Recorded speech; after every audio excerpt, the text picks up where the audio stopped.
Proverbes, chapitre 19. Conseil pour une vie sage et bénie.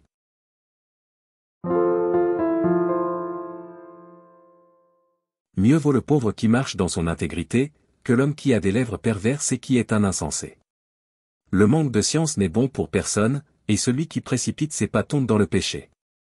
La folie de l'homme pervertit sa voix, et c'est contre l'Éternel que son cœur s'irrite. La richesse procure un grand nombre d'amis, mais le pauvre est séparé de son ami. Le faux témoin ne restera pas impuni, et celui qui dit des mensonges n'échappera pas.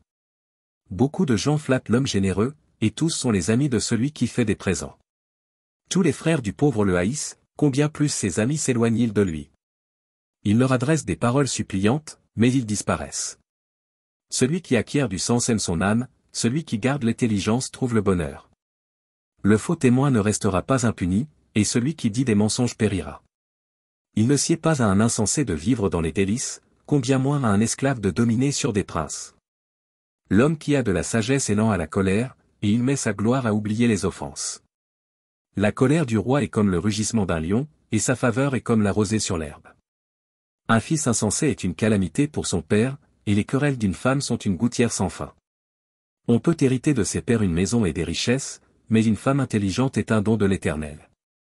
La paresse fait tomber dans l'assoupissement, et l'âme nonchalante éprouve la faim. Celui qui garde ce qui est commandé garde son âme, celui qui ne veille pas sur sa voie mourra.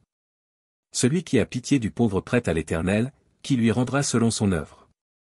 Châtie ton fils, car il y a encore de l'espérance, mais ne désire point le faire mourir. Celui que la colère emporte doit en subir la peine, car si tu le libères, tu devras y revenir. Écoute les conseils, et reçois l'instruction, afin que tu sois sage dans la suite de ta vie. Il y a dans le cœur de l'homme beaucoup de projets, mais c'est le dessein de l'Éternel qui s'accomplit. Ce qui fait le charme d'un homme, c'est sa bonté, et mieux vaut un pauvre qu'un menteur. La crainte de l'Éternel mène à la vie, et l'on passe la nuit rassasié, sans être visité par le malheur. Le paresseux plonge sa main dans le plat, et il ne la ramène pas à sa bouche. Frappe le moqueur, et le sot deviendra sage, reprend l'homme intelligent, et il comprendra la science. Celui qui ruine son père et qui met en fuite sa mère est un fils qui fait honte et qui fait rougir. Cesse, mon fils, d'écouter l'instruction, si c'est pour t'éloigner des paroles de la science.